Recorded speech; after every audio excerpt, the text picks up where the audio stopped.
নমস্কাৰ, আপুনি চাই আছে দুপৰৰ সংবাদ। মই জয়ন্ত মাধৱ গোস্বামী। ঘোষণা হ'ল হাইস্কুল শিক্ষান্ত পৰীক্ষা 2026ৰ ফলাফল।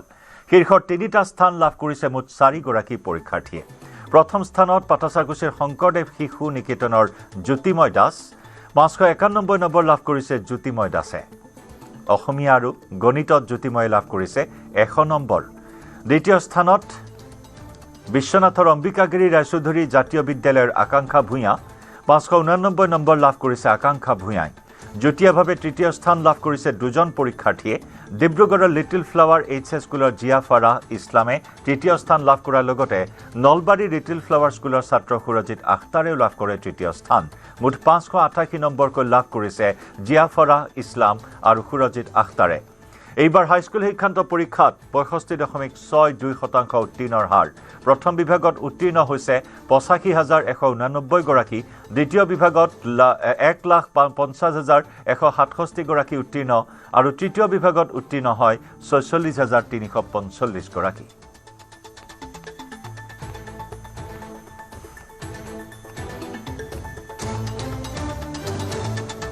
(2026) 4,38,564 জন, 4,38,564 আৰু এবসেন্ট হৈছে 9,315, উইথহেল্ড মাত্ৰ 5 জন, এক্সপেল কিন্তু 135। যোৱাবাৰ যদি 101 আছিল, এবাৰ 135 জন। এপিয়াৰ্ড কৰিছে 4,29,249 জন। তাৰে ভিতৰত মেল আছিলে 1,86,468 আৰু female 2,42,781। Number of candidate passed যদি হয় 2,81,701। Pass percentage is 65.62, যোৱাবাৰ 63.98 আছিলে। তাৰমানে স্লাইট ইম্প্ৰুভমেণ্ট দেখা গৈছে। 65.62। ইয়াৰে মেল কেণ্ডিডেটৰ যদি আমি পাৰ্চেণ্টেজ চাওঁ, ইট ইজ 67.78 আৰু ফিমেল যদি চাওঁ 63.96, অলমোষ্ট ইকুৱেল টাইপ, নট কৰি হেৰি নাই। ফাৰ্ষ্ট ডিভিজন এই বছৰ আমাৰ 85,189 আৰু ছেকেণ্ড ডিভিজন 1,50,167 আৰু থাৰ্ড ডিভিজন 46,345। এটা দেখা গৈছে যে লাহে লাহে আমাৰ থাৰ্ড ডিভিজনৰ সংখ্যা কমি আহিছে। আমাৰ ছাত্ৰ ছাত্ৰীসকলে ছেকেণ্ড ডিভিজন, ফাৰ্ষ্ট ডিভিজন বেছিকৈ পোৱা হৈছে। ইয়াৰে ভিতৰত যদি আমি চাওঁ গোটেই হেৰিটোত, ডিমা হাছাও জিলা সবচে হায়েষ্ট 88.23%, যিটো যোৱাবাৰত তেওঁলোকে বোধ হায়েষ্ট আছিল। শিৱসাগৰ 84.02 আৰু ডিব্ৰুগড় 78.46। যদি সৰ্বনিম্ন হ'ল কাছাৰ 49.13। যোৱাবাৰ এইটো শ্ৰীভূমিত আছিল, এবাৰ অলপ কাছাৰত চিফ্ট হৈছে। কেটেগৰী ৱাইজ যদি আমি চাওঁ ৰিজাল্টবিলাক, তেতিয়া জেনেৰেল কেণ্ডিডেট 63.09% পাছ কৰিছে। OBC MOBCত about 71%, then schedule caste 59.82, about 60%, STP 73.65, STS 69.10 আৰু T ট্ৰাইব 50.51। এইটো একে আগৰ দৰেই এটা ট্ৰেণ্ড আছে, it's not so' be last change হোৱা। দেন আমাৰ সকলোৰে ইণ্টাৰেষ্ট থাকে যে প্ৰথম কোন হ'ল অসমৰ ভিতৰত। সেইজন হ'ল জ্যোতিৰ্ময় দাস, শংকৰদেৱ শিশু নিকেতন পাটাচাকুছি। তেখেত বজালী জিলাৰ জ্যোতিৰ্ময় দাস, তেখেত প্ৰথম হৈছে এইবাৰ। দ্বিতীয় আকাংক্ষা ভূঞা, তেওঁ অম্বিকাগিৰি ৰায়চৌধুৰী জাতীয় বিদ্যালয় হাৱাজান, বিশ্বনাথ জিলা। আৰু Zia Farah Islam, little flower higher secondary school Dibrugarh, তেওঁ থাৰ্ড পজিশ্যনত। দুজন আছে, Surajit Akhtar, little flower school Nalbari. দুয়োটা মিলিছে আৰু লিটিল ফ্লাৱাৰ এটা ডিব্ৰুগড়ৰ আৰু নলবাৰী। এইখিনিতে আপোনালোকক আৰু এটা ইনফৰমেশ্যন আমি ইয়াতে দিছোঁ। অৱশ্যে ৰিচেকিং কৰাৰ কাৰণে যদি কোনোবাই আমাৰ এনচাৰ স্ক্ৰিপ্ট চোৱা যদি কিবা তেওঁলোকে ভাবে যে কিবা তেওঁ বেছি পাব লাগিছিল বা কম পাব লাগিছিল, তেওঁ বিচাৰে, তেতিয়াহ'লে অহা 13 এপ্ৰিলত সেই পৰ্টেলটো খুলি যাব, য'ত তেওঁলোকে এপ্লাই কৰিব পাৰিব। ঠিক সেইদৰে কম্পাৰ্টমেণ্টেল এক্সাম একেই নিয়ম আছে। তিনিটা ছাবজেক্টত যদি ফেল কৰিছে আৰু যদি তেওঁ টোটেল মাৰ্ক 170 আছে তেওঁ কম্পাৰ্টমেণ্টেলৰ কাৰণে এপিয়াৰ কৰিব পাৰিব আৰু সেই পৰ্টেলটোও আমি নোটিফাই কৰিম 2-1 দিনতে নোটিফাই কৰি দিম আমাৰ পৰ্টেলটো ৰেডি হৈ আছে but it will be definitely before মানে বিহু শেষ হোৱাৰ লগে লগে আৰম্ভ হৈ যাব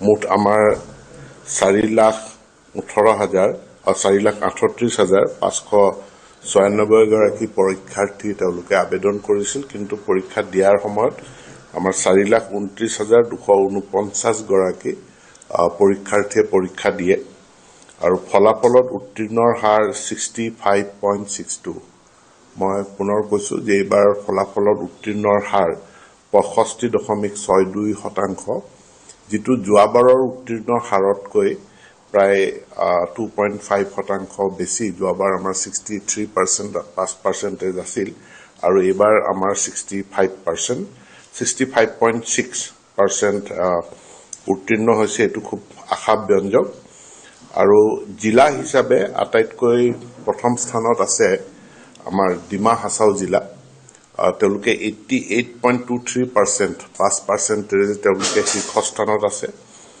দ্বিতীয় স্থানত আছে 84.08% শিৱসাগৰ জিলা আৰু তৃতীয় স্থানত আছে ডিব্ৰুগড় জিলা প্ৰথম তিনিটা স্থান অধিকাৰ কৰিছে প্ৰথম স্থান অধিকাৰ কৰিছে জ্যোতিৰ্ময় দাস শংকৰদেৱ শিশু নিকেতন পাটাচাৰকুচি বজালি দ্বিতীয় স্থান লাভ কৰিছে আকাংক্ষা ভূঞা অম্বিকাগিৰি ৰায়চৌধুৰী জাতীয় বিদ্যালয় হাৱাজান বিশ্বনাথ জিলা তৃতীয় স্থান দুগৰাকীয়ে লাভ কৰিছে প্ৰথম গৰাকী হল Zia Farah Islam little flower school Dibrugarh আৰু সুৰজিত আখতাৰ তেওঁ লিটল ফ্লাৱাৰ স্কুল নলবাৰী এই তিনিটা স্থান এই চাৰিগৰাকী ছাত্ৰী তিনিটা স্থান অধিকাৰ কৰিছে যুটীয়াভাৱে দুগৰাকীয়ে তৃতীয় স্থান পাইছে নলবাৰীত তৃতীয় স্থান প্ৰাপক সুৰজিত আখতাৰক লৈ যথেষ্ট গৌৰৱান্বিত এই মুহূৰ্তত পৰিয়ালবৰ্গ অঞ্চলবাসী লগতে শিক্ষানুষ্ঠানখনৰ অন্যান্য ছাত্ৰ ছাত্ৰী শিক্ষক শিক্ষয়িত্ৰীসকলো এই মুহূৰ্তত নলবাৰীৰ পৰা আমাৰ সতীৰ্থ সাংবাদিক কৈলাশ ডেকাৰ সৈতে সংযুক্ত হৈছো পোনপটীয়া সম্প্ৰচাৰত কৈলাশ লিটল ফ্লাৱাৰ স্কুলখনে গৌৰৱ কঢ়িয়াই আনিছে অত্যন্ত মেধাৱী ছাত্ৰ সুৰজিত আখতাৰৰ এই সফলতাক লৈ যথেষ্ট আনন্দৰ জোৱাৰ উঠিছে এই মুহূৰ্তত কি কয় ছাত্ৰজনে ভৱিষ্যত পৰিকল্পনা কি অন্যান্য শিক্ষক শিক্ষয়িত্ৰী ছাত্ৰ ছাত্ৰীসকলৰ কেনেধৰণৰ প্ৰতিক্ৰিয়া এই মুহূৰ্তত নিশ্চিতভাৱে চাওক আজি গৃহীত হোৱা যি হাইস্কুল শিক্ষান্ত পৰীক্ষাৰ ফলাফলৰ পিছতে নলবাৰীৰ ওচৰতে উৎফুল্লিত পৰিৱেশ দেখিবলৈ পোৱা গৈছে যিটো লিটল ফ্লাৱাৰ স্কুল এখন ব্যক্তিগত খণ্ডৰ শিক্ষানুষ্ঠান এই শিক্ষানুষ্ঠানখনৰ পৰা যি তৃতীয় স্থানত ওচৰতে যুটীয়াভাৱে স্থান লাভ কৰিবলৈ সক্ষম হৈছে সুৰজিত আখতাৰ আৰু মই পোনে জানিবলৈ চেষ্টা কৰিম আপোনাৰ ওচৰলৈ আহিছো আজি যি ফলাফল হৈছে কি হৈছে প্ৰথম প্ৰতিক্ৰিয়া কি হ'ব কেনে লাগিছে বহুত সুখী অনুভৱ কৰিছো এইটো কম যে মোৰ এইটোত অকল মোৰ অৱদান নাই মোৰ পিতৃ মাতৃ মোৰ শিক্ষক শিক্ষয়িত্ৰীক মোৰ নলবাৰীবাসী সকলোৰে অৱদান আছে যেনেকৈ ভাবিছিল ভবা ধৰণে ৰিজাল্ট হৈছে মই আৰম্ভণিতে মই ভাবিছিলো কি মই এইটো মানে প্ৰাপ্ত কৰিব পাৰিম কিন্তু মোৰ মেথামেটিক্সৰ এক্সামৰ আগত মোৰ আইতা ঢুকাইছিল চ' মোৰ তাৰে পিছত আছিল মেথামেটিক্স এডভান্স মেথামেটিক্স আৰু জেনেৰেল চায়েন্স সেইকেইটা পৰীক্ষা দিয়াতে মই অলপ টান পাইছো তথাপিতো মই যিখিনি কৰিব পাৰিছো নিজৰ ওপৰত মই জানিছিলো কি অলপ কিবা পাম তথাপিতো এইখিনি পাম বুলি ভবা নাছিলো আৰু যেতিয়া এইটো খবৰ পালো মই বহুত বেছি গৌৰৱ অনুভৱ কৰিছো অধ্যয়ন কেনেদৰে কৰিছে কিমান ঘণ্টা অধ্যয়ন কৰিছে অধ্যয়ন মই বেছি সময় কৰা নাছিলো 3-4 ঘণ্টা কৰিছো কিন্তু মই এইটো ভাবিছো যে মই কেতিয়াও ছুটি নলওঁ কেতিয়াও বন্ধ নিদিওঁ মানে নিয়মিতভাৱে সদায় পঢ়ি যাম টিউচনৰ সহায় লৈছে টিউচন মোৰ এডভান্স মেথামেটিক্স আৰু চায়েন্সৰ আছিল আৰু যথেষ্ট সহায় পাইছো ভৱিষ্যতে কি ভৱিষ্যতে ডাক্তৰ হৈ চিকিৎসালয় খোলাৰ সপোন আছে চিকিৎসালয় কেনেদৰে ৰোগীবিলাকক কেনেদৰে চিকিৎসা কৰিব বিনামূলীয়াকৈ যাতে কাৰো মানে মৃত্যুৰ অভাৱত চিকিৎসাৰ অভাৱত যাতে কাৰো মৃত্যু নহয় সেইটোৱে সপোন বৰ্তমান চিকিৎসা ব্যৱস্থাক লৈ কি সুখী নহয় নেকি বৰ্তমান চিকিৎসা ব্যৱস্থা যথেষ্ট ভাল মই সেইটো নকম কিন্তু এতিয়াও এনেকুৱা আছে যে টকাৰ অভাৱত বহুতো ৰোগীৰ মৃত্যু হয় যাতে সেইটো নহয় সেইটোৱে মোৰ সপোন ইয়াৰ তোমাৰ যে সফলতা এই ক্ষেত্ৰত কোনোজন কেনেধৰণে সহায় কৰিছে মা দেউতাই যথেষ্ট সহায় কৰিছে দেউতাই কেতিয়াও অৱহেলা কৰা নাই দেউতাই দৰকাৰ হ'লে কেতিয়াবা এনেকুৱা হয় যে যদি গাড়ী নাথাকে দেউতাই নিজেও থৈ যায় আৰু যে মায়ে মোক মানসিকভাৱে বহুতখিনি যথেষ্ট সহায় কৰিছে আৰু যেতিয়া অসমীয়া নোটছ লিখিব লাগে অসমীয়াৰ নোটছটো বহুত লিখিব লাগে মোক মায়ে লিখি দিছিল সেইখিনিতো যথেষ্ট সহায় পাইছো হবি কি চিনেমা চোৱা আৰু কিতাপ পঢ়া আৰু সংগীতৰ ক্ষেত্ৰত সকলো সংগীত শুনো প্ৰিয় সংগীত শিল্পী জুবিন গাৰ্গ জুবিন গাৰ্গ যিহেতু আমাৰ মাজত নাই তাক লৈ কি পঢ়া শুনাত কেতিয়াবা সমস্যা হৈছিল যিহেতু বিগত বৰ্ষত ঢুকাইছিল হয় তেওঁ থাকিলহেঁতেন তেওঁ এটা শব্দত ক'ব গ'লে তেওঁ অসমৰ সম্পদ আছিল আৰু যেতিয়া তেওঁ ঢুকাইছে অসমৰ এজন সম্পদ হেৰাই অসমে এজন সম্পদ হেৰুৱাইছে অসমীয়াত 100% নম্বৰ লাভ কৰিছে হয় ইংৰাজী মাধ্যমৰ ল'ৰা হয় মই যিয়ে অসমীয়া বিষয়টোত 100 নম্বৰ পাই বহুত বেছি সুখী অনুভৱ কৰিছো ধন্যবাদ জনাইছো আৰু আমি ইয়াৰ শিক্ষানুষ্ঠানখনৰ যিহেতু বাইদেউ অকণমান আপোনাৰ ওচৰলৈ আহিছো আপোনালোকৰ শিক্ষানুষ্ঠানখনৰ যিহেতু মেধাৱী ছাত্ৰগৰাকী সুন্দৰ ফলাফল দেখুৱাবলৈ সক্ষম হৈছে সকলোকে আচলতে গৌৰৱান্বিত কৰিছে আপোনালোকৰ লগতে নলবাৰী বিশেষকৈ কি ক'ব সঁচাকে আমি আজি খুবেই সুখী আৰু এনেকুৱা এটা মানে ৰিজাল্ট আমি আশা কৰিয়ে আছিলো আমাৰ মানে আৰু দুজন আমি আশা কৰিছিলো তেওঁলোকে অকণমান মানে মাৰ্কছৰ মানে ডিফাৰেঞ্চত তেওঁলোকে স্থান পাবলৈ সক্ষম নহ'ল তথাপি এজ এ হ'ল আমাৰ মানে স্কুলৰ ৰিজাল্ট খুবেই ভাল তাৰোপৰি মই আজি আমাৰ স্থানপ্ৰাপ্ত সুৰজিৎ ডাক্তৰ একচুৱেলি তাৰ কথা কি ক'ম সৰুৰ পৰাই তাৰমানে সি নাৰ্চাৰীৰ পৰা আপ টু 10 মানে ইয়াতে পঢ়িলে সদায় সি তাৰমানে তাৰ বিহেভিয়াৰ পঢ়া সি একেটা গতিতে ৰাখি দিলে তাক মানে আমি যোৱা বছৰ আমাৰ সি মানে ষ্টুডেণ্ট অফ দ্য ইয়াৰ দিয়ে হৈছে গতিকে তাৰমানে আমি তাৰ ওপৰত মানে আমি আশা ৰাখিছিলোঁ প্ৰত্যেকটো বস্তু সি নিয়াৰিকে ইমান ডিচিপ্লিন তাৰ আৰু মানে কণ্টেণ্ট টু কনচেপ্ট সি সদায় এইটো বস্তু ৰাখে গতিকে তাৰমানে আৰু তাইৰ লগত আমাৰ টিচাৰসকলেও মানে যথেষ্ট তাৰমানে তাক সহায় কৰিছে আৰু তাৰ নিজৰটো লাগিব তাৰ মনোবলটো ঠিকে আছে প্লাছ সি সদায় ৰেগুলাৰিটিটো মেইনটেইন কৰে গতিকে মানে আজি এনেকুৱা যে এটা স্থান পাইছে একমাত্ৰ তাৰ কষ্টৰ ফলতেই পাইছে ধন্যবাদ জনাইছো আপোনাৰ ওচৰলৈ আহিছো বাইদেউ নিজৰ শিক্ষানুষ্ঠানখনৰ পৰা এনেধৰণৰ ফলাফলে সকলোকে আচলতে গৌৰৱান্বিত কৰিছে আপোনালোকৰ লগতে সকলোকে নলবাৰীবাসী এই শিক্ষানুষ্ঠানখনৰ যিহেতু আপুনি শিক্ষয়িত্ৰী কি ক'ব মই আচলতে এই আমাৰ শিক্ষানুষ্ঠানখনে আগে পিছেও খুব ভাল ৰিজাল্ট কঢ়িয়াই আনিছে নলবাৰীলৈ গতিকে আজি সঁচাকৈয়ে অতি গৌৰৱান্বিত সুৰজিৎ আখতাৰে ৩য় স্থান লাভ কৰিছে এইটো আমাৰ কাৰণে অতি গৌৰৱৰ বিষয় তাতকৈ এটা ডাঙৰ গৌৰৱৰ বিষয় হ'ল ইংৰাজী মাধ্যমৰ এখন বিদ্যালয় তাত সি অসমীয়া বিষয়ত 100/100 পোৱাটো সঁচাকৈয়ে মই বিষয় শিক্ষয়িত্ৰী হিচাপে যথেষ্ট গৌৰৱ বোধ কৰিছোঁ আৰু লগতে সুৰজিৎ আখতাৰেও এনেকুৱা এটা ৰিজাল্ট কঢ়িয়াই আনি এইটো আচলতে এটা বাৰ্তা ইংৰাজী মাধ্যমৰ ল'ৰা এটাই যে অসমীয়া বিষয়ত 100ৰ ভিতৰত 100 পাব পাৰে সঁচাকৈ এইটো এটা বাৰ্তা এই ক্ষেত্ৰত আমাৰ স্কুল কৰ্তৃপক্ষ যথেষ্ট সচেতন আমি আৰু আমাৰ স্কুল কৰ্তৃপক্ষ সকলো সময়তে এই ক্ষেত্ৰত সচেতন যে কেনেকৈনো অসমীয়া ভাষা সংস্কৃতিৰ প্ৰতি সিহঁতৰ আস্থা বাঢ়ে আৰু কেনেকৈনো ময়ো বিষয় শিক্ষয়িত্ৰী হিচাপে এই দিশত সঁচাকৈ সিহঁতক আগবঢ়াই নিব পাৰি নিজকে ধন্যবাদ দিছোঁ আপোনাৰ বিভাগতে 100 নম্বৰ লাভ কৰিছে হয় মোৰ বিষয়তে 100 নম্বৰ লাভ কৰিছে মই অসমীয়া বিষয় শিক্ষয়িত্ৰী ইৰা গোস্বামী নিশ্চিতভাৱে জয়ন্ত চক এখন নলবাৰীৰ যি ব্যক্তিগত খণ্ডৰ ইংৰাজী খণ্ডৰ শিক্ষানুষ্ঠান আৰু এই শিক্ষানুষ্ঠানখনৰ পৰাই যিগৰাকী আচলতে কৃতি ছাত্ৰ এইগৰাকী ছাত্ৰই অসমীয়া বিভাগত 100% নম্বৰ লাভ কৰিছে আৰু যাক লৈ আচলতে সকলে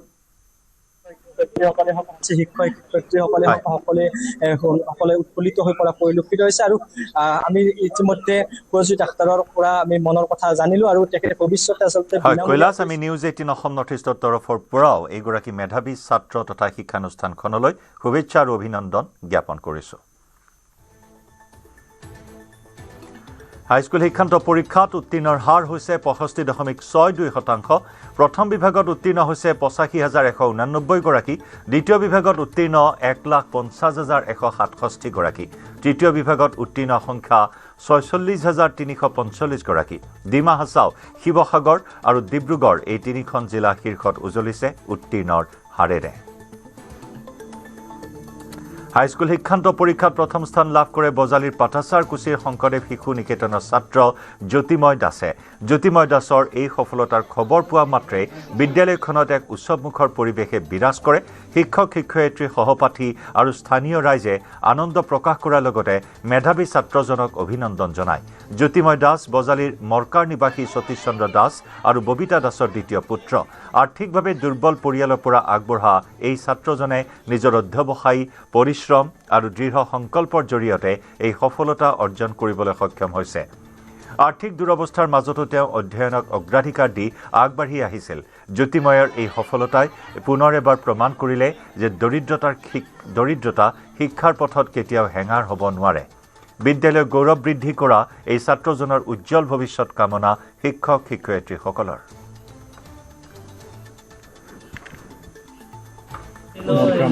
প্ৰথম স্থান লাভ কৰিম বুলি ভবা নাছিলোঁ, সেই হিচাপত বহুত ভাল লাগিছে। প্ৰথম স্থান লাভ কৰিম বুলি ভবা নাছিলোঁ। কি ধৰণে আগবাঢ়িছিলা? দৈনিক কাম দৈনিক কৰিছিলোঁ, দৈনন্দিন মানে দেৰি নকৰোঁ। যি হোমৱৰ্ক দিয়ে বা যিখিনি শিকায় সেইখিনি ঘৰত ৰিভিজন কৰোঁ। এনেদৰে পিছলৈকে বেছি দিগদাৰি হোৱা নাছিলোঁ। যি শংকৰদেৱ শিশু নিকেতন ভাওনা সেই ধাৰা এইবাৰো অক্ষুণ্ণ আছে। আপুনি শংকৰদেৱ শিশু নিকেতনৰ ছাত্ৰ হিচাপে কি ক'বা? আমাৰ স্কুলত যিহেতু পাঠ্যক্ৰমৰ উপৰিও এজন ভাল ব্যক্তি হিচাপে কেনেকৈ গঢ়িব পাৰি সেই বিষয়তো শিক্ষা দিয়া হয়। তাৰ বাবেও আচাৰ্যহঁতক ধন্যবাদ জ্ঞাপন কৰিছোঁ। আৰু আচাৰ্যহঁতে ইমান কষ্ট কৰিছে মোৰ তথা আটাইবোৰ ছাত্ৰ ছাত্ৰীৰ বাবে, তাৰ বাবে আজি এটা ভাল ফলাফল কৰিবলৈ সক্ষম হোৱা বুলি ভাবোঁ। ডাঙৰলৈ কিহৰ লক্ষ্য ৰাখি গৈছা? এজন চিকিৎসক হোৱাৰ ইচ্ছা আছে। মোবাইল ফোন ইউজ কৰিছিলানে? সৰু মোবাইল ফোন। কি ক'বা আজিকালি যিহেতু মোবাইল ফোনৰ সেই নতুনকৈ তোমাক আগুৱাই অহা প্ৰজন্মক কি ক'বা? মোবাইল ফোনটোতো ভাল কামত খটুৱালে ভালেই, আৰু বেয়া দিশত খটুৱাব নালাগে। আৰু সকলো সময়তে পঢ়ি থাকিলেও নহয়, গতিকে অলপ মোবাইলটোত বাহ্যিক ক্ষেত্ৰৰ বস্তু চাব লাগে মোৰ মতে। আৰ্থিক দৈন্যতাই যে শিক্ষাৰ হেঙাৰ হ'ব নোৱাৰে তাকে তুমি প্ৰমাণ কৰিলা, কি ক'বা? ভাল লাগিছে, মা দেউতাই কেতিয়াও পঢ়াৰ ক্ষেত্ৰত অসুবিধা হ'ব দিয়া নাই। কিতাপ পত্ৰ আটাইবোৰো সুবিধা দিছে, যিখিনি লাগে দিছে। সেইবাবে ভাল ফলাফল কৰিবলৈ সক্ষম হ'ব। পাৰিছোঁ আৰু গোটেই দিব পৰা নাই, হয়তো পিছৰ পাতিও বা ঘৰুৱা সুবিধাও বেছি দিব পৰা নাই। তথাপিতো হয়তো পঢ়ি কিন্তু দেউতাকে জিংকে নহ'লেও আনি দিয়ে, পলি আৰু সেই নকৰে। ৰাজ্যৰ ভিতৰতে প্ৰথম স্থান লাভ কৰিবলৈ কেনেকুৱা মাতৃ হিচাপে কি বিৰাট সুখী আজি আৰু ভাল লাগিছে যে এটা সি ভাবি আছিল, এনে ইমান ভাবা নাছিল ভাল ৰিজাল্ট হ'ব বুলি। আমিও ভাবি আছিলোঁ, তথাপিতো ভাবা নাছিলোঁ ইমান যি প্ৰথম স্থানে পাব। আজি বহুত আনন্দ লাগিছে। শিক্ষক হিচাপে আমি ছাত্ৰৰ দ্বাৰাই গৌৰৱান্বিত হ'ব খোজোঁ, আৰু ছাত্ৰ যে এতিয়াও পঢ়িলে নিজৰ তেওঁলোকৰ যে লক্ষ্য এইটোত উপনীত হ'ব পাৰে। আজি হয়তো আমাৰ স্কুলৰ এই জ্যোতিৰ্ময় দাসে এইটো প্ৰমাণ কৰি দিলে। আৰু তেওঁ পঢ়ি থকা কালতো যিখিনি পাইছোঁ অত্যন্ত শান্ত, নম্ৰ আৰু অধ্যয়ন পুষ্ট ল'ৰা আছিল। তেওঁ পঢ়াৰ বাহিৰে আন কোনো কামত ইয়াত নিকেতনত আমি তেওঁক মানে বেলেগ কামত দেখা নাই। আৰু ঘৰুৱা পৰিৱেশো বহুত ভাল, মাক দেউতাকে যিমান পাৰে সহযোগ দিছে। আৰু মুঠতে আটাই আমি এই অঞ্চলৰ যিখিনি মানুহৰ উদ্দেশ্য আছিল নিকেতনখন খোলাৰ, স্কুলখন খোলাৰ, সেইখিনি যেন ফলৱতী হৈছে, আৰু তাকে আজি কামনা কৰিছে, আৰু বহুত ভাল লাগিছে। আৰু একেদৰে দ্বিতীয় স্থান লাভ কৰিছে আকাংক্ষা ভূঞা। বিশ্বনাথৰ জাতীয় বিদ্যালয়ৰ এইগৰাকী ছাত্ৰী আকাংক্ষা ভূঞা। আকাংক্ষা ভূঞাই 589 নম্বৰ লাভ কৰি দ্বিতীয় স্থান লাভ কৰি সমগ্ৰ বিশ্বনাথ গহপুৰ অঞ্চললৈ কঢ়িয়াই আনিছে গৌৰৱ।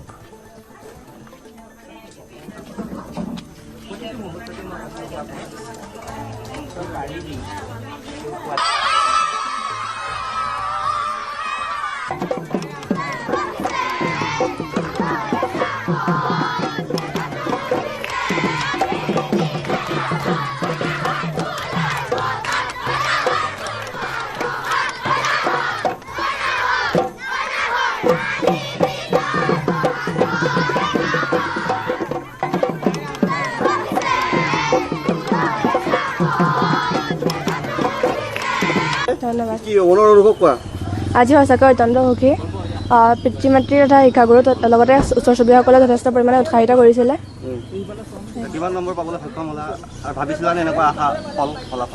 প্ৰথমে ইমান ভবা নাছিলোঁ, তথাপিও কষ্ট কৰিছিলোঁ, তেতিয়া আশা এটা আছিল।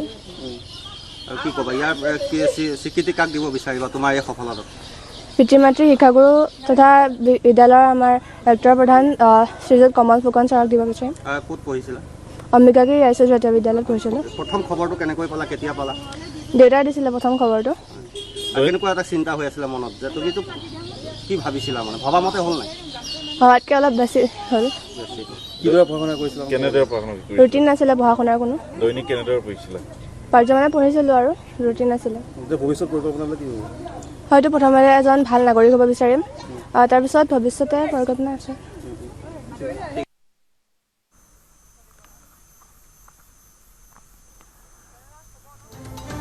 আৰু এই হাৱাজানৰ জাতীয় বিদ্যালয়ৰ ছাত্ৰী আকাংক্ষা চৌধুৰীৰ এই সফলতাক লৈ আকাংক্ষা ভূঞাৰ এই সফলতাক লৈ শিক্ষানুষ্ঠানখনত আনন্দৰ জোৱাৰ। ছাত্ৰ ছাত্ৰী সকলোৱে এই মুহূৰ্তত নাচি বাগি আনন্দ প্ৰকাশ কৰা পৰিলক্ষিত হৈছে। মুঠ চাৰিগৰাকী ছাত্ৰ ছাত্ৰীয়ে প্ৰথম 3টা স্থান দখল কৰিছে। তৃতীয় স্থানত উজলি উঠিছে 2গৰাকীকৈ ছাত্ৰ ছাত্ৰী। প্ৰথম, দ্বিতীয় আৰু তৃতীয় যুটীয়াভাৱে স্থান লাভ কৰিছে ডিব্ৰুগড়ৰ লিটিল ফ্লাৱাৰ HS স্কুলৰ ছাত্ৰী জিয়া আৰু একেদৰে লিটিল ফ্লাৱাৰ স্কুল নলবাৰীৰ ছাত্ৰ সুৰজিৎ আখতাৰে। প্ৰথম স্থান লাভ কৰিছে জ্যোতিময় দাস পাটাচাৰকুচি শংকৰদেৱ শিশু নিকেতনৰ ছাত্ৰ আৰু দ্বিতীয় স্থান লাভ কৰিছে আকাংক্ষা ভূঞাই।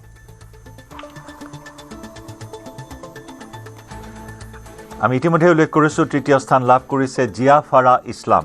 ডিব্ৰুগড় লিটিল ফ্লাৱাৰ HS স্কুলৰ ছাত্ৰী জিয়া ফাৰাহে 588 নম্বৰ লাভ কৰি তৃতীয় স্থান লাভ কৰাত পৰিয়ালৰ লগতে শিক্ষানুষ্ঠান সমগ্ৰ অঞ্চলটোতে আনন্দৰ জোৱাৰ উঠিছে।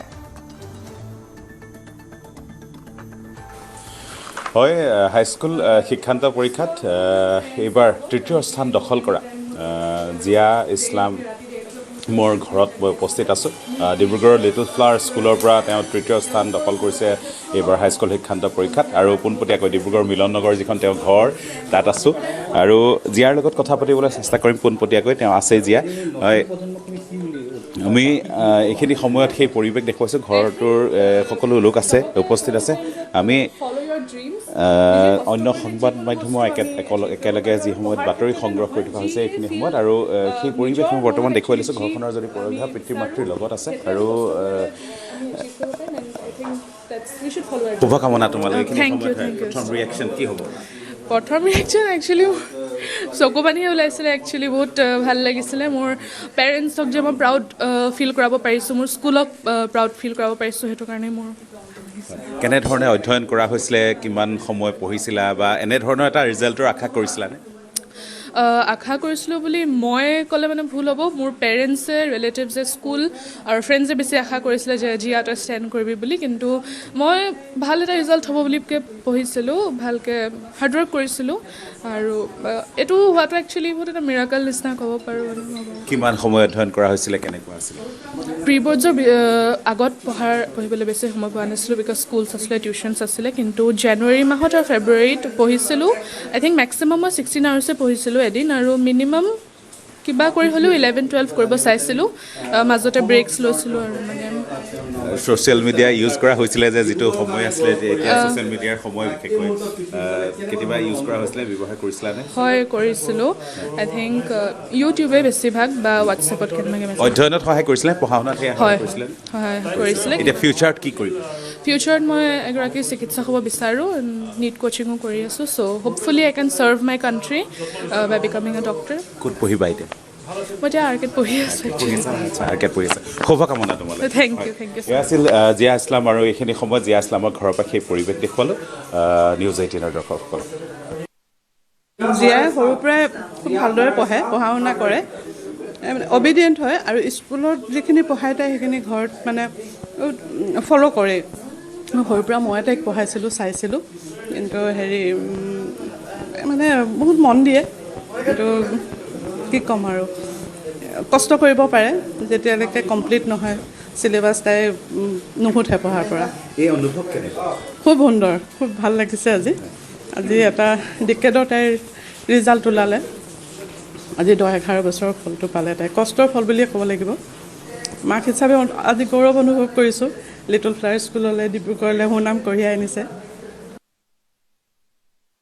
মই ক'ব বিচাৰোঁ যে এই যিটো স্থান পাইছোঁ এইটোত মোৰ বিদ্যালয়, মোৰ গাঁওখন মোৰ পিতৃ মাতৃ, মোৰ দাদা, মোৰ দৈনন্দিন জীৱনত জড়িত সকলো ব্যক্তিৰে অৱদান আছে।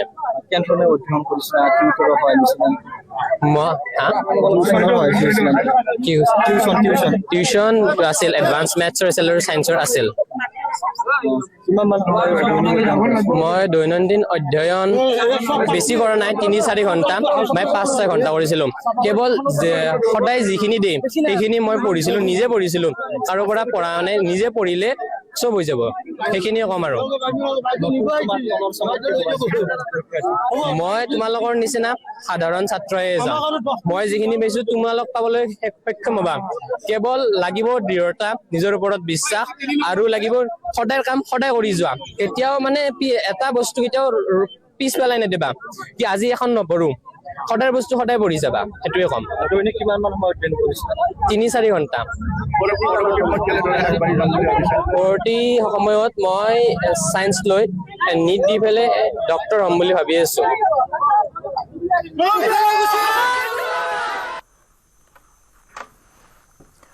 মেট্ৰিক পৰীক্ষাৰ ফলাফল লাভ কৰি উৎফুল্লিত হৈ পৰিছে শিৱসাগৰৰ শ্ৰী সুন্দৰমল মডাৰ্ণ স্কুলৰ শিক্ষক-শিক্ষয়িত্ৰী, ছাত্ৰ-ছাত্ৰীসকল।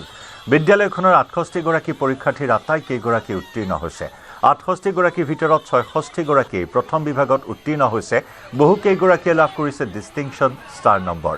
স্কুলখনৰ আতিক আহমেদ নামৰ পৰীক্ষাৰ্থীগৰাকীয়ে গণিত বিষয়ত লাভ কৰিছে 100% নম্বৰ। 21 বছৰ ধৰি বিদ্যালয়খনত উত্তীৰ্ণৰ হাৰ 100%। 100% উত্তীৰ্ণৰে ধাৰাবাহিকতা অক্ষুণ্ণ ৰখাত সন্তুষ্টি প্ৰকাশ কৰিছে শিক্ষক-শিক্ষয়িত্ৰীসকলে। আজি ঘোষণা কৰা হাইস্কুল শিক্ষান্ত পৰীক্ষাৰ ফলাফলত শিৱসাগৰ জিলাৰ বহুকেইখন বিদ্যালয়ত 100% উত্তীৰ্ণ হোৱাৰ উপৰিও 100 নম্বৰৰ ভিতৰত 100 নম্বৰ কেইবাটাও বিষয়ত লাভ কৰিছে বহুসংখ্যক ছাত্ৰ ছাত্ৰীয়ে। ইয়াৰ ভিতৰত এখন অন্যতম শিক্ষানুষ্ঠান হ'ল শিৱসাগৰ চহৰৰ মাজমজিয়াত থকা সুন্দৰমল মডাৰ্ণ ইংলিছ স্কুল। আৰু এই শ্ৰী সুন্দৰমল মডাৰ্ণ স্কুলখনৰ 68গৰাকী ছাত্ৰ পৰীক্ষাৰ্থী এই মেট্ৰিক পৰীক্ষাত অৱতীৰ্ণ হৈছিলে। আৰু 68গৰাকী পৰীক্ষাৰ্থীৰ ভিতৰত আটাইকেইগৰাকীয়ে উত্তীৰ্ণ হৈছে। লক্ষণীয় বিষয়টো হ'ল যে এই যিখন সুন্দৰমল মডাৰ্ণ স্কুল, এই বিদ্যালয়খনত যোৱা 21 বছৰ ধৰি উত্তীৰ্ণ হাৰ 100%। কেইবাগৰাকী বৰ্তমান পৰীক্ষাৰ্থী আজি উত্তীৰ্ণ হোৱা ভাল ফলাফল কৰা পৰীক্ষাৰ্থী আছে। মই তেওঁলোকৰ পৰাও ভাষ্য ল'ম, কিন্তু মই প্ৰথমে জনাইছোঁ তোমালোক আটাইলৈকে অভিনন্দন। তোমাৰ নামটো? মোৰ নামটো অমন খান। এতিয়া আমাৰ আমি ইমানখিনি কষ্ট কৰিছোঁ, আজি মেট্ৰিক পৰীক্ষাৰ ফলাফল পাইছোঁ। আজি মোৰ ফলাফল মই 87.16% পাই পেলি মই ডিষ্টিংশ্যন লৈ পেলি পাছ কৰিছোঁ। আৰু যথেষ্টখিনি আমি কষ্ট কৰিছিলোঁ, আৰু তাৰ আজি ফলাফল পাইছোঁ, চব খুবেই ভাল লাগিছে। আৰু আমাৰ শিক্ষক-শিক্ষয়িত্ৰীসকলেও বহুতো কষ্ট কৰিছিলে, তাৰে আজি এটা শুভ পৰিণাম পাই বুলি খুব ভাল লাগিছে। তোমাৰ নামটো? মোৰ নাম ঋষিকেশ পল। মই আজি 83.33% পাইছোঁ, 5টা লেটাৰ। ফলাফল কেনেধৰণে অধ্যয়ন কৰিছিলা? বহুত কষ্ট হৈছিলে, কষ্টকৈ পঢ়িছিলোঁ। মানে ছাৰ বাইদেৱে বহুত কষ্ট কৰিছে, সিহঁতেও বহুত কষ্ট কৰিছে, ভালকৈ পঢ়াইছে আমাক, সেইটো কাৰণে আমাৰ এনেকুৱা ফলাফল হৈছে। তোমাৰ নামটো? মোৰ নামটো ধীমান গগৈ। মোৰ পাৰ্চেণ্টেজ আছে 88.33%। আৰু অভিনন্দন জনাইছোঁ। কেনেধৰণে তুমি পঢ়ি আজি এই ফলাফল লাভ কৰিলা? ইয়াৰ মানে টিচাৰ্ছখিনিও বহুত ভাল হয়। টিচাৰ্ছখিনিয়ে বহুত আমাক লগ দিছিলে, বহুতখিনি বস্তু বহুত ভালকৈ বুজাই দিছিলে। আৰু নিজৰ ঘৰত কষ্ট কৰিছিলোঁ, সেই তাৰ কাৰণে বহু কষ্ট কৰাৰ ফলাফলত এই ৰিজাল্টটো কৰিবলৈ সক্ষম হৈছোঁ। ইয়াৰ পিছত কি কৰিবা? ইয়াৰ পিছত এখন কলেজ লৈ নিজৰ লক্ষ্যত অৱতীৰ্ণ হ'বলৈ চেষ্টা কৰিম। কলা শাখা নে আগন্তুক দিনত? মই আগলৈ গৈ ছায়েন্স ল'ম বুলি আশা ৰাখিছোঁ। তুমি আগলৈ কি? কমাৰ্চ লৈ পঢ়িম বুলি ভাবিছোঁ কলেজত। মই ছায়েন্স ষ্ট্ৰীম ল'ম বুলি ভাবিছোঁ। কি হোৱাৰ ইচ্ছা? মোৰ এজন ইঞ্জিনিয়াৰ হোৱাৰ ইচ্ছা। আপোনাৰ কম্পিউটাৰ চাইন্স ডিপাৰ্টমেণ্টত মই আগলৈ গৈ পেলাই হেৰি কৰিম বুলি ভাবিছোঁ। হয়, ইয়াৰে প্ৰধান শিক্ষক আছে যিগৰাকীৰ বৰ্তমান নেতৃত্বত আছে। এই বিদ্যালয়খন মই পুনৰ কৈছোঁ যে 21 বছৰ ধৰি 100% উত্তীৰ্ণ হাৰ 100%, 21 বছৰ ধৰি। এই ফলাফলৰ আঁৰত কি, আৰু আজি প্ৰথমে মই আপোনাক অভিনন্দন জনাইছোঁ। আজি ফলাফলটো সবিস্তাৰে জনাওক। আজি আমি অতি আনন্দিত হৈছোঁ। আজি 21 বছৰে আমাৰ আগৰ মেনেজিং কমিটি আমাৰ শুভকৰণ শৰ্মা ছাৰে তেওঁৰ নেতৃত্বতেই এটা গঢ় দি থৈ গ'ল। আৰু তেতিয়াৰ পৰা এই ধাৰাটো আমাৰ চলি আছে। আজি মহন্ত হিচাপে তেখেতক মই স্মৰণ কৰিছোঁ, পদকটিৰ পৰা প্ৰণাম জনাইছোঁ। তেখেতৰ পৰা আজি ফলাফলটো খুব সন্তোষজনক। আমাৰ মেনেজিং কমিটিও যথেষ্ট আমাক সহায় কৰে, টিচাৰো আছে, ছাত্ৰ ছাত্ৰী সকলোৰে সহযোগতে আমি ফল পাইছোঁ বুলি আমাৰ 68 আছিলে, 68 জনে উত্তীৰ্ণ হৈছে। প্ৰথম বিভাগত আমাৰ ডিষ্টিংশ্যন পাইছে 11 জনে আৰু ষ্টাৰ পাইছে 16 জনে, বাকী ফাৰ্ষ্ট ডিভিজন গৈছে 68। হয়, 68 গৰাকীৰ ভিতৰত 66 গৰাকীয়ে লাভ কৰিছে, প্ৰথম বিভাগত উত্তীৰ্ণ হৈছে। এই বিদ্যালয়খনৰ এনেধৰণৰ ফলাফলৰ আঁৰত কি? 1933 চনতে শ্ৰী মাৰোৱাৰী পঞ্চায়ত জনজাতীয় সমিতি বিভাগৰে এই বিদ্যালয়খন প্ৰতিষ্ঠা কৰিছিলে। প্ৰাৰম্ভিক কালত এইটো অসমীয়া মাধ্যমৰ বিদ্যালয় আছিলে, তাৰপিছত হিন্দী মাধ্যম হ'ল। 1996 চনত ইয়াক ইংৰাজী মাধ্যমত সময়ৰ সাপেক্ষে ইংৰাজী মাধ্যমত আমি প্ৰতিষ্ঠা কৰিলোঁ ইয়াক। আৰু 2000 প্ৰথম বিগত 21 বছৰে আমাৰ যিখন মেট্ৰিকৰ যি বেচ ওলাই আছে, প্ৰত্যেক বেচে 100% ৰিজাল্ট হৈ আছে।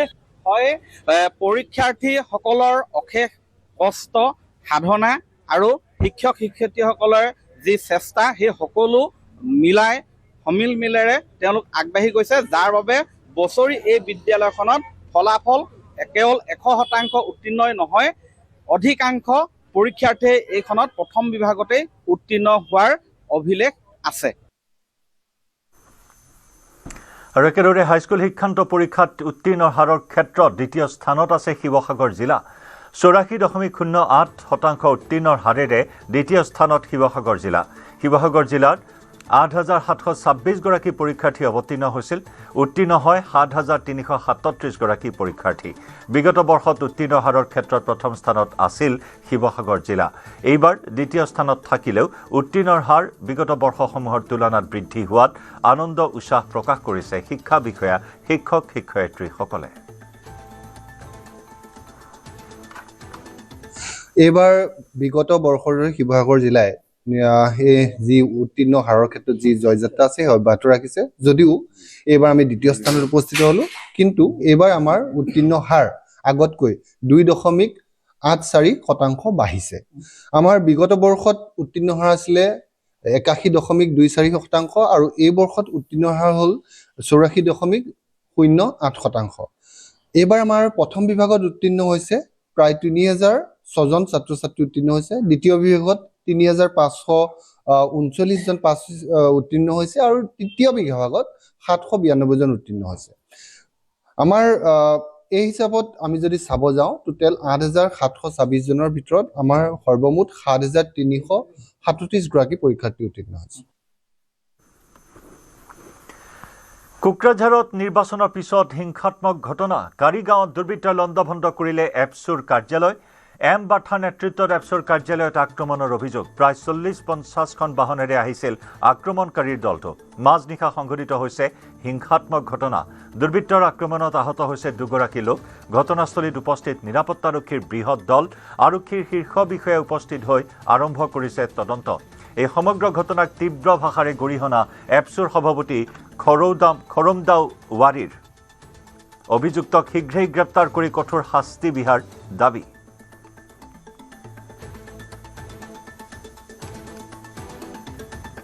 নিৰ্বাচন সুকলমে অনুষ্ঠিত হৈ যোৱাৰ পিছত হিংসাত্মক ঘটনা সংঘটিত হৈছে কোকৰাঝাৰত। এয়া কাৰিগাঁও দুৰ্বৃত্তই লণ্ডভণ্ড কৰিলে এপছুৰ কাৰ্যালয়। এম বাথাৰ নেতৃত্বত এপছুৰ কাৰ্যালয়ত আক্ৰমণ কৰাৰ অভিযোগ উত্থাপন হৈছে। প্ৰায় 40ৰ পৰা 50খন বাহনেৰে আহিছিল আক্ৰমণকাৰীৰ বৃহৎ দল। মাজনিশা সংঘটিত হয় এই হিংসাত্মক ঘটনা। দুৰ্বৃত্তৰ আক্ৰমণত আহত হয় দুগৰাকী লোক। ঘটনাস্থলীত নিৰাপত্তাৰক্ষীৰ এটা বৃহৎ দল উপস্থিত হয়। আৰক্ষীৰ শীৰ্ষ বিষয়া উপস্থিত হৈ এই ঘটনাৰ তদন্ত আৰম্ভ কৰিছে। এই সমগ্ৰ ঘটনাক তীব্ৰ ভাষাৰে গৰিহণা এপছুৰ সভাপতি খৰমদাও ৱাৰীৰ। অভিযুক্তক শীঘ্ৰেই গ্ৰেপ্তাৰ কৰি কঠোৰ শাস্তি বিহাৰ দাবী। এই কাৰিগাঁও অঞ্চলত আমাৰ এজন থাৰং বুলি গাঁৱত আমাৰ নৰ্থ কোকৰাঝাৰ আঞ্চলিক শাখাৰ সভাপতিৰ ঘৰত এটা পৰিৱেশ এনেকা যে ইয়াত বিভিন্ন ঠাইৰ পৰা 40-45খনমান গাড়ী ইয়াতে ইউথ BPFৰ লিডাৰশ্বিপত আৰু আমি শুনিবলৈ পাইছোঁ ইয়াত বাথা ইনভলভমেণ্ট আছে। তাত গৈ তেওঁলোকে সেইটো গাঁৱৰ ফালে গৈ কি উদ্দেশ্যত তেওঁলোকে তাত গৈছে আমাৰ এপছুৰ আঞ্চলিকৰ সভাপতিৰ ঘৰৰ ফালে গৈ তেওঁলোকে আক্ৰমণমূলক এটা ব্যৱহাৰ তাত চৰিত্ৰ দেখুৱায় তাৰ পৰিণতিত গাঁৱৰ মানুহে তাত মানে বিপুলৰ ঘৰৰ চাৰিওদিকে তেওঁলোকে গাঁত দি আছিলে তাৰ পিছত তাতে এটা কাজিয়া বা সূত্ৰপাত হয় আৰু ইয়াৰ যি এটা চিটুৱেশ্যন সকলো ৰাইজে দেখা পাইছে সকলো ৰাইজে বুজি পাইছে যে তেওঁলোকে এটা বেয়া মনোভাৱ লৈ আহিছিল আৰু কি যে আফটাৰ পল বা ইলেকশ্যন শেষ হোৱাৰ পাছত তেওঁলোকে কি উদ্দেশ্য লৈ আৰু ভাইলেণ্ট মনোভাৱেৰে তেওঁলোকে তাত গৈ গাঁৱৰ ফালে যিটো এটা ডিষ্টাৰবেন্সৰ ভাইলেন্সৰ এটা চিটুৱেশ্যন ক্ৰিয়েট কৰিছিলে কোকৰাঝাৰৰ পৰা আমাৰ সতীৰ্থ সাংবাদিক সুৰজ বসুমতাৰীৰ সৈতে আমি সংযুক্ত হৈছোঁ সুৰজ এই ঘটনা সন্দৰ্ভত শেহতীয়া আৰু কি তথ্য লাভ কৰিছে হয় জয়ন্ত ক'ব লাগিব যোৱাকালি সমগ্ৰ ৰাজ্যজুৰি 126টা বিধানসভা সমষ্টিৰ নিৰ্বাচন শান্তিপূৰ্ণভাৱে সুকলমে অনুষ্ঠিত হৈ যোৱাৰ পিছত মাজনিশা কোকৰাঝাৰ জিলাৰ 2-3 ঠাইত কিছু বিক্ষিপ্ত ঘটনা সংঘটিত হোৱাৰ তথ্য আমাৰ হাতত আহিছে বিশেষকৈ কালি নিশা অভিযোগ উত্থাপিত হৈছে NLFৰ প্ৰাক্তন নেতা এন বাথাৰ নেতৃত্বত প্ৰায় 40-50খন বাহনেৰে যোৱা এটা সুসজ্জিত দলে প্ৰথমে তেওঁলোকে কোকৰাঝাৰ জিলাৰ কাৰিগাঁও আৰক্ষী চকীৰ অন্তৰ্গত উত্তৰ কাৰিগাঁও আঞ্চলিকৰ সভাপতি এগৰাকীৰ বাসগৃহলৈ তেওঁলোকে যায় আৰু তেতিয়া স্থানীয় ৰাইজে গম পায় যে তেওঁলোকৰ উদ্দেশ্য সঠিক নহয় গতিকে তেওঁলোকে বুজাব চেষ্টা কৰিছিল যে আপোনালোকে নিৰ্বাচন হৈ যোৱাৰ পিছত শান্তিপূৰ্ণভাৱে অনুষ্ঠিত হৈছে তাৰ পিছত আপোনালোকে কিয় আহিছে তেতিয়াই দুই পক্ষৰ মাজত বাদানুবাদ হয় আৰু ফলত গাঁওবাসীয়ে তেওঁলোকক কয় যে আপোনালোকে ইয়াৰ পৰা যাওক আমিও শান্তি বিচাৰো আৰু কোনো ধৰণৰ আমি হুলস্থুলীয়া পৰিৱেশ নিবিচাৰো কিন্তু তাৰ পৰৱৰ্তী সময়ত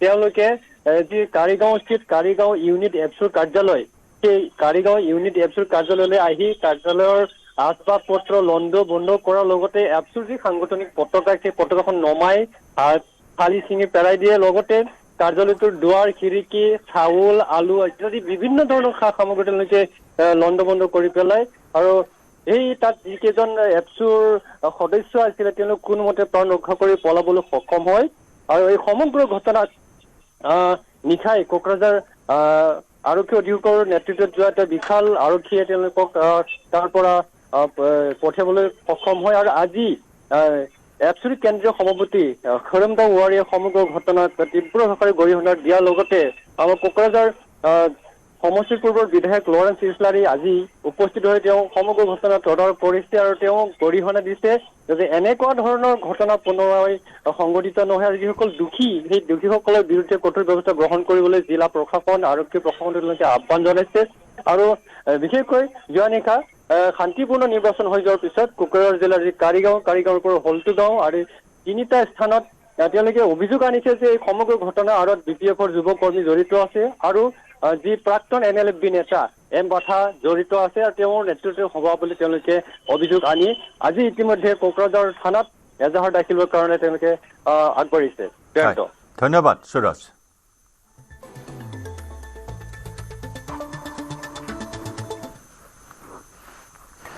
ব্ৰেকিং নিউজ শ্যাম কানু মহন্তৰ জামিন আবেদন দাখিল শ্যাম কানুৰ জামিন আবেদন দাখিল অধিবক্তাৰ ফাষ্ট ট্ৰেক আদালতত দাখিল কৰিলে জামিন আবেদন পূৰ্বে জামিন আবেদন প্ৰত্যাহাৰ কৰিছিল শ্যাম কানু মহন্তই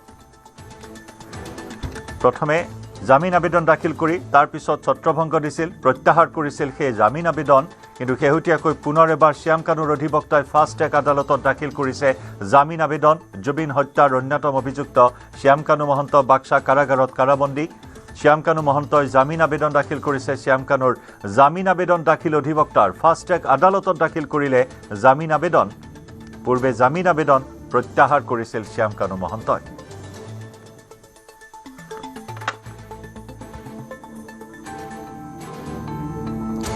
ইতিমধ্যে ফাষ্ট ট্ৰেক আদালতৰ জৰিয়তে বিচাৰ প্ৰক্ৰিয়া আৰম্ভ হৈছে জুবিন গাৰ্গৰ মৃত্যু ৰহস্যৰ বা জুবিন গাৰ্গৰ হত্যাৰ SITয়ে জুবিন গাৰ্গক হত্যা কৰাৰ কথা উল্লেখ কৰিছিল আৰু সেই মৰ্মে 5 অভিযুক্তৰ বিৰুদ্ধে হত্যাকাণ্ডৰ ধাৰা আৰোপ কৰা হৈছিল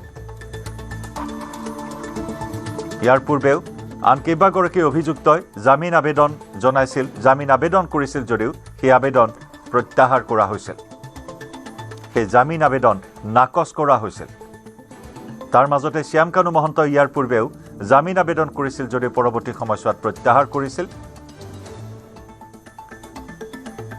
ইতিমধ্যে নিৰ্বাচন সমাপ্ত হৈছে অসম বিধানসভা নিৰ্বাচনৰ ভোট গ্ৰহণ সমাপ্ত হোৱাৰ পিছতে শ্যাম কানু মহন্তৰ অধিবক্তাই জামিন আবেদন দাখিল কৰিছে ফাষ্ট ট্ৰেক আদালতত সতীৰ্থ সাংবাদিক বিৰিঞ্চি কুমাৰ ডেকাৰ সৈতে আমি সংযুক্ত হৈছোঁ বিৰিঞ্চি এই মুহূৰ্তৰ এক গুৰুত্বপূৰ্ণ খবৰ যে শ্যাম কানু মহন্ত জুবিন হত্যাৰ অন্যতম অভিযুক্ত শ্যাম কানু মহন্তৰ হৈ অধিবক্তাই জামিন আবেদন দাখিল কৰিছে ফাষ্ট ট্ৰেক আদালতত নিশ্চয় জয়ন্ত আচলতে আশংকা কৰাৰ ধৰণে আসলে অসমৰ ৰাইজে এই কথাটোকে আশংকা কৰি আছিল যে যিকোনো প্ৰকাৰে আচলতে ভোট গ্ৰহণ বা নিৰ্বাচনৰ পাছতেই হয়তো এই যি 7 অভিযুক্ত আছে তেওঁলোকৰ যিখিনি আইনগত যিখিনি তেওঁলোকে জামিন পোৱাৰে হওক বা যিখিনি তেওঁলোকৰ কাম কাজ সেইখিনি ক্ষেত্ৰত যে তেওঁলোক আগবাঢ়িব সেই কথাখিনি ৰাইজৰ মাজত সেই কথাখিনি চৰ্চা চলি আছিল আৰু সেই চৰ্চা অনুসৰি আজি কিছু সময় পূৰ্বে যি আমি তথ্য লাভ কৰিছোঁ যে যিগৰাকী কলিকতাৰ পৰা নিয়োগ কৰা শ্যাম কানু মহন্তৰ যিগৰাকী অধিবক্তা ৰাজদীপ বেনাৰ্জীয়ে শ্যাম কানু মহন্তৰ হৈ জামিন আবেদন কৰিছে ফাষ্ট ট্ৰেক আদালতত আৰু যিহেতু আজিৰ দিনটোত কেইবাটাও বিষয়ত বিশেষকৈ মহাবীৰ ৰেকুৱা আৰু যি কেইবাখনো আবেদন আচলতে SIT ফালৰ পৰা কৰা হৈছিল আৰু অভিযুক্ত পক্ষৰ পৰা কৰা হৈছিল সেই কিখন আবেদনক লৈ ইতিমধ্যে শুনানি প্ৰক্ৰিয়া চলি আছে গতিকে তাৰ মাজতে ৰাজদীপ বেনাৰ্জী যিগৰাকী শ্যাম কানু মহন্তৰ অধিবক্তা কলিকতাৰ পৰা আহি তেওঁলোকে ইয়াত বাহৰ পাতি আছে প্ৰায় বিগত 4-5 দিন ধৰি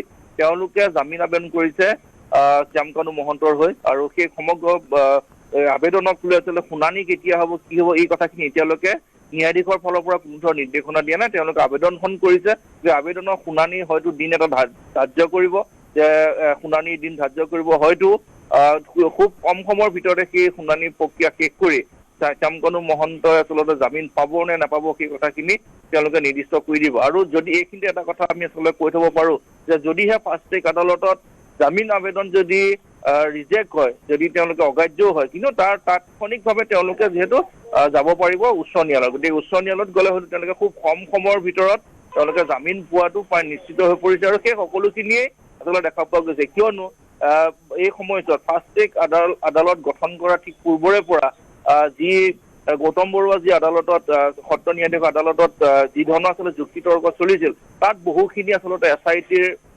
সুৰুঙা থাকি গৈছে তদন্তত সুৰুঙা থাকি গৈছে এনেধৰণৰ কিছু সুৰুঙা এনেধৰণৰ কিছু বিসংগতিৰ ফলত হয়তো গুৱাহাটী উচ্চ ন্যায়ালয়ে তেওঁলোকক যে জামিন দিব সেই কথাখিনি প্ৰায় নিশ্চিত হৈছে আৰু যি ধৰণে সমগ্ৰ অসমত এই কথাটো চৰ্চা হৈ আছিল যে নিৰ্বাচনলৈকে হয়তো তেওঁলোক কাৰাগাৰত থাকিব নিৰ্বাচনৰ পাছতে তেওঁলোক এজনকৈ যি 7 অভিযুক্ত আছে তেওঁলোকে হয়তো কাৰাগাৰৰ পৰা সেই বন্ধ কৰিব ওলাবলৈ তেওঁলোকে চেষ্টা কৰিব আৰু তাৰ প্ৰথম পদক্ষেপ আজি শ্যাম কানু মহন্তৰ অধিবক্তাই লৈছে গতিকে এই আবেদনখন ফাষ্ট ট্ৰেক আদালতৰ ন্যায়াধীশে কি ধৰণে গ্ৰহণ কৰে সেয়া যথেষ্ট লক্ষণীয় হ'ব অৰ্থাৎ সকলো ফুটুকাৰ ফেনত পৰিণত হ'ব নেকি যি সময়ত অসমবাসী ৰাইজে ন্যায়ৰ অপেক্ষাত আছে বিশেষকৈ জুবিন গাৰ্গৰ পত্নী গৰিমা শইকীয়া গাৰ্গেও এটা কথাই বাৰে বাৰে অনুৰোধ কৰিছে যাতে অভিযুক্তই কাৰাগাৰৰ পৰা ওলাই আহিব নোৱাৰে নিশ্চয় জয়ন্ত সেই কথাখিনি আমি বাৰে বাৰে যে SITয়ে কৰা কেতবোৰ বিসংগতি কেতবোৰ সুৰুঙাৰ বাবে মহাবীৰ ৰেকুৱা গুৱাহাটী উচ্চ ন্যায়ালয় একেদিনৰ ভিতৰত এটা দিনৰ শুনানিত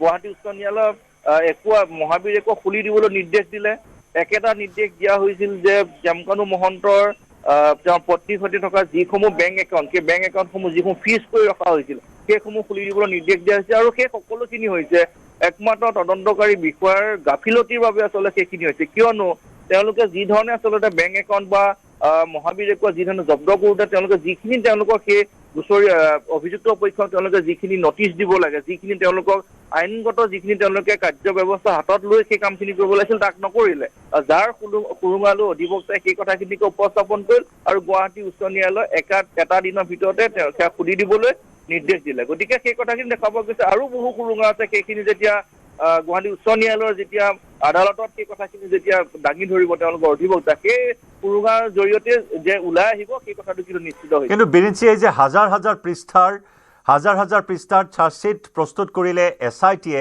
পানী নসৰকা চাৰ্জশ্বিট বুলি দাবী কৰিছিল সেই সময়ছোৱাত কিমানখিনি লোকৰ প্ৰায় 399 জন লোকৰ সাক্ষ্য গ্ৰহণ কৰি হাজাৰ হাজাৰ পৃষ্ঠাৰ সেই চাৰ্জশ্বিট প্ৰস্তুত কৰিলে সেয়া সকলোবোৰ আচলতে নাটক আছিল নেকি আপুনি যি ধৰণৰ তথ্য আগবঢ়াইছে যে এতিয়া জামিন লাভৰ পথ অতি শীঘ্ৰেই প্ৰশস্ত হৈ পৰিব এইসকল অভিযুক্তৰ নিশ্চয় জয়ন্ত আচলতে চাৰ্জশ্বিটৰ পৃষ্ঠা কিমান আছে বা সেই চাৰ্জশ্বিটত কিমান পৃষ্ঠা চাৰ্জশ্বিট দিছে সেইটো আচলতে গোটেই ব্যৱস্থাটোত আচলতে নিৰ্ণয় নকৰে তেওঁলোকে 12 পৃষ্ঠাৰ সেইসমূহ দিছে, কিন্তু সেই তাৰ ভিতৰত সেই 7 অভিযুক্ত কাৰাগাৰত দীৰ্ঘদিনৰ কাৰণে ৰাখিব পৰাকৈ সমল কি আছে সেই কথাখিনি প্ৰত্যেকটো শুনানিত SIT সেই ভুলখিনি অভিযুক্ত পক্ষৰ অধিবক্তাই সেইখিনি উদঙাই দিছে যে সেই চাৰ্জশ্বিটত যিখিনি থাকিব লাগিছিল সেই সমল তথ্য প্ৰমাণ তেওঁলোকৰ হাতত নাই, যাৰ বাবে তেওঁলোকে এখন সেই ধৰণৰ ৰচনা লিখি বুলিয়ে কওক এই মুহূৰ্তত বা যি ধৰণে তেওঁলোকে সেই বৰ্ণনাখিনি সেই 12,000 পৃষ্ঠাত দিছে, কিন্তু সেই 12,000 পৃষ্ঠাৰ ভিতৰত মূল যিকেইটা পৃষ্ঠা হ'ব লাগিছিল সেই শ্যামকানু মহন্ত, সিদ্ধাৰ্থ শৰ্মা সকলোখিনি অভিযুক্তক আচলতে তাত কাৰাগাৰত দীৰ্ঘদিনৰ কাৰণে ৰাখিব পৰাকৈ যিখিনি সমল আদালতত তেওঁলোকে জমা দিব লাগিছিল, যিখিনিৰ ওপৰত বেছ কৰি দুয়োপক্ষৰ অধিবক্তাৰ মাজত আচলতে যুদ্ধ হয়, সেই কথাখিনিত কিন্তু দেখা পোৱা গৈছে যে চৰকাৰী পক্ষই যথেষ্ট পৰিমাণে দুৰ্বল স্থিতি ল'ব লগা হৈছে।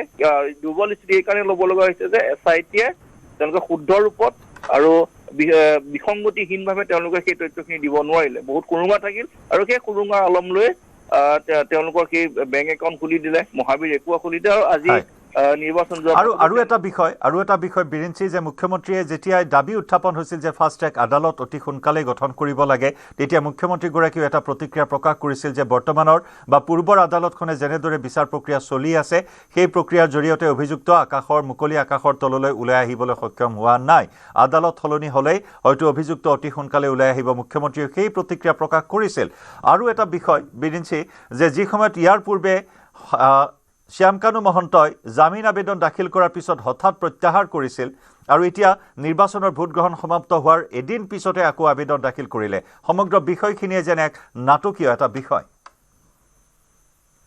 নিশ্চয় আচলতে সেইখিনি সময়ত তেওঁলোকৰ সেই কথাখিনি ধৰি লৈছিল যে তেওঁলোকৰ যিহেতু সমগ্ৰ অসমবাসীয়ে যিহেতু সেই কথাটো বিচাৰি আছিল যে এই 7 অভিযুক্ত যদি সোনকালে যদি তেওঁলোকে জামিন পায় তেতিয়াহ'লে জুবিন গাৰ্গৰ ন্যায় ক্ষেত্ৰত বা আজি এই 2 দিনৰ ভিতৰত বা কেইদিনমান পাছত যদি শ্যামকানু মহন্তৰ কাৰাগাৰৰ পৰা ওলাই আহে সমগ্ৰ তদন্ত প্ৰক্ৰিয়াত তেওঁ আউল লগাব পাৰে, সেই কথাখিনি চৰকাৰী অধিবক্তাই তাত সজোৰে উপস্থাপন কৰিছিল।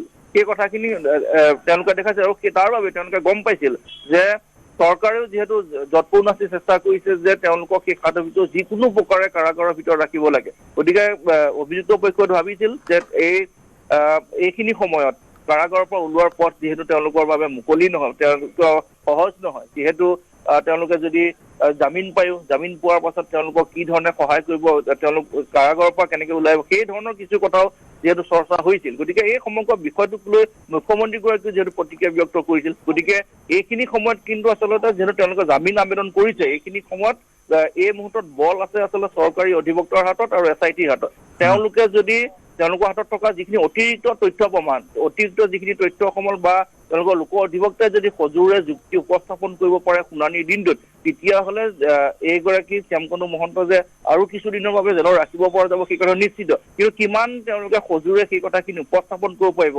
কিমান তেওঁলোকৰ অধিবক্তাৰ বিৰুদ্ধে তেওঁলোকে কিমান কি তেওঁলোকে যুক্তি দিব পাৰিব, সেইখিনিত কিন্তু যথেষ্ট এই মুহূৰ্তত সকলো সন্দিহান হৈ আছে।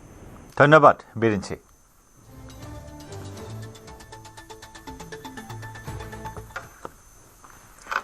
কংগ্ৰেছৰ বিৰুদ্ধে জুবিনক লৈ ৰাজনীতিৰ অভিযোগ মুখ্যমন্ত্ৰীৰ, কংগ্ৰেছৰ প্ৰাৰ্থীয়ে জুবিন গাৰ্গৰ সমাধিৰ বাহিৰে ক'ত গ'ল, কংগ্ৰেছৰ গাত জুবিন গাৰ্গৰ অভিশাপ লাগিব, কংগ্ৰেছে পলিং বুথতো জুবিনৰ ফটোখন লগাই ৰাখিছে, কংগ্ৰেছৰ ফলাফলত জুবিনৰ আত্মাৰ অভিশাপ লাগিব।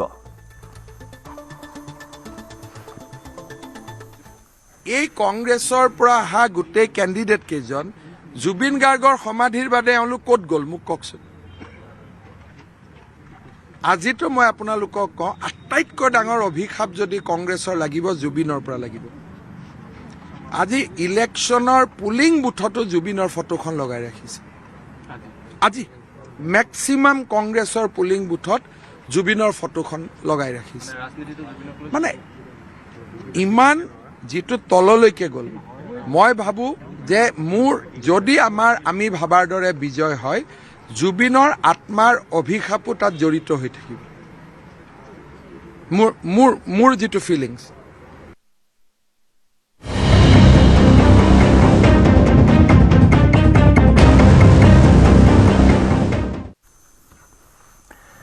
জাগিৰোডত নৃশংস হত্যাকাণ্ড, ভাত নৰন্ধাৰ বাবেই মাতৃক হত্যা, সুৰাসক্ত পুত্ৰৰ প্ৰহাৰত প্ৰাণ গ'ল মাতৃৰ।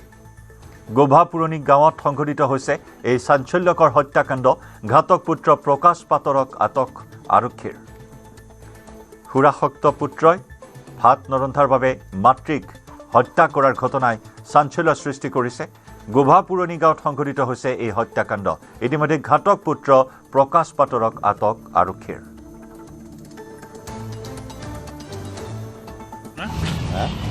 আপোনাৰ মিছেছ হয় ন? আপোনাৰ ঘৈণীয়েক হয়? কোনে লৰাই মাৰিলে? লৰাই মাৰিছে। কিহৰ কাৰণে? এতিয়া কেনেকৈ জানে এতিয়া ৰাতি মাৰাৰ কথা? মইতো বোলে পৌৰ ঘৰত গ'লোঁ। শহুৰৰ ঘৰত গৈছিলে আপুনি? কিহেদি মাৰিলে? কিহেদি মাৰিছে কেনেকৈ দেখা নাপাওঁ নাই মই। অঁ, আপুনি কেনেকৈ গম পালে পিছত? পিছতে বাৰী তাত দেখা পাইছোঁ আৰু সেইটোকে মাৰি বুলি জানো। অঁ, এতিয়া ল'ৰাটোক সুধিছেনে নাই কিয় মাৰিলে? মই সোধা নাই বোলো, সোধাই নাই তাক। অঁ।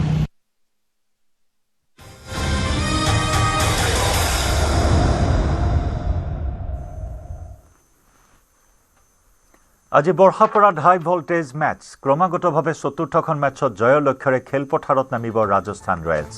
ইতিমধ্যে প্ৰথম তিনিখন মেচত জয়ী হৈ প্ৰবল আত্মবিশ্বাসী হৈ আছে ৰিয়ান পৰাগ বাহিনী। আজি ৰাজস্থানৰ সন্মুখত শক্তিশালী ৰয়েল চেলেঞ্জাৰ্ছ বেংগালুৰু।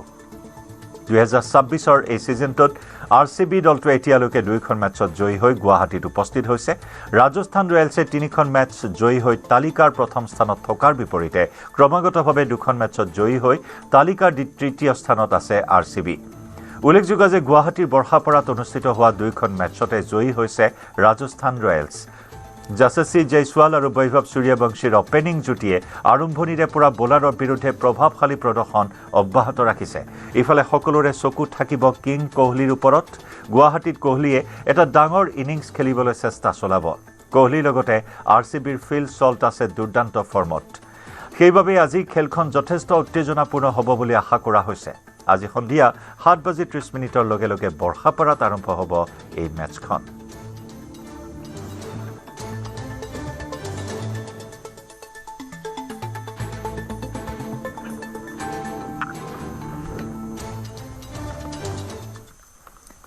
সময় হ'ল দুপৰৰ সংবাদৰ পৰা বিদায় লোৱাৰ। নমস্কাৰ।